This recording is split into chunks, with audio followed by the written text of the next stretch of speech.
Баршаңызға сәлем достар, менің каналыма қош келдіңіздер. Маған тіркелмеген болсаңыздар, тіркеліп, жанындағы қоңыраушаны басып қойыңыздар. Ал бүгін біз сіздермен қатпарлы, үгілмелі қамырдан жасалған самса дайындайтын боламыз. Ең алдымен мұздатқыштан шыққан майымызды оның үстіне үккіштен өткізіп аламыз. Үккіштен өткен майды міндетті түрде ұнмен араластырып отырамыз. Одан кейін май мен ұнды араластыра отырып крошка жасайтын боламыз. Қамырымыздың негізі май болғандықтан самсамыз өте үгілмелі болады.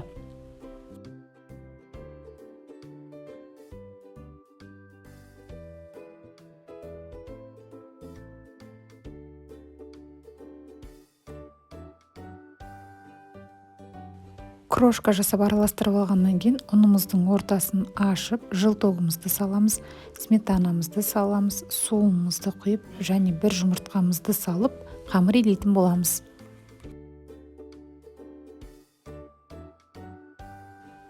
Қамырымыз жұмсақ болып шығады, қажетінше сәл ұн қоссаңыздар болады. Бір келкі қамыр илеуіміз қажет.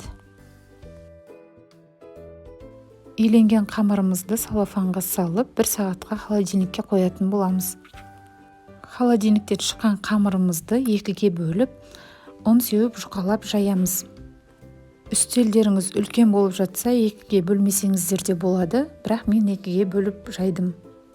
Жайылған қамырымыздың бетіне сары майды ерітіп жағып, сәл кепкенше күтеміз 10-15 минуттай. Сәл кепкен майдың үстінен бір қабат ұн сеуіп шығамыз. Ұнымыз самсадағы қатпарлардың жоғалып кетпеуі үшін себіледі.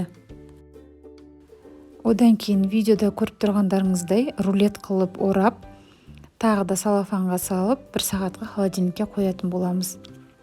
Холодильниктен шыққан қамырымызды таразының көмегімен 40 граммға немесе 1 келкі бөліктерге бөлетін боламыз. Бұл қамырды сіздер алдын ала илеп, дайындап, морозильникте сақтасаңыздар да болады. Кез келген керек кезінде қолдана бересіздер. Одан кейін әр бөлікті жақсылап ұн сеуіп отырып жаямыз. Өте жұқада болмау керек, өте қалың болып та кетпеу керек. Алдымен барлығын жайып дайындап алыңыздар. Одан кейін ішіне тартылған ет пен пияз қосылып жасалған салманы салып, әдемілеп самса түйетін боламыз. Кез келген формада түйсеңіздер болады, өздеріңізге ыңғайлы. Мен шетін өріп жасадым.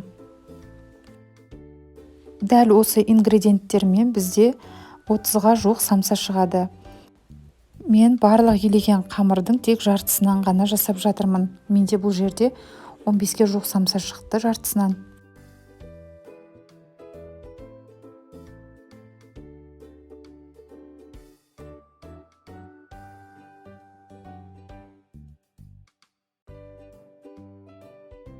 Самсаларымыздың барлығын әдемілеп жасап алғаннан кейін формаға тіземіз, бетіне жұмыртқа жап, күнжут немесе седана сеуіп, духовкада пісіріп алатын боламыз.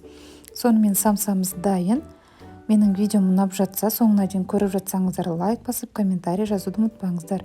Алда сіздерге көптеген рецепттермен бөлісетін боламын. Назарларыңызға рахмет, ас болсын.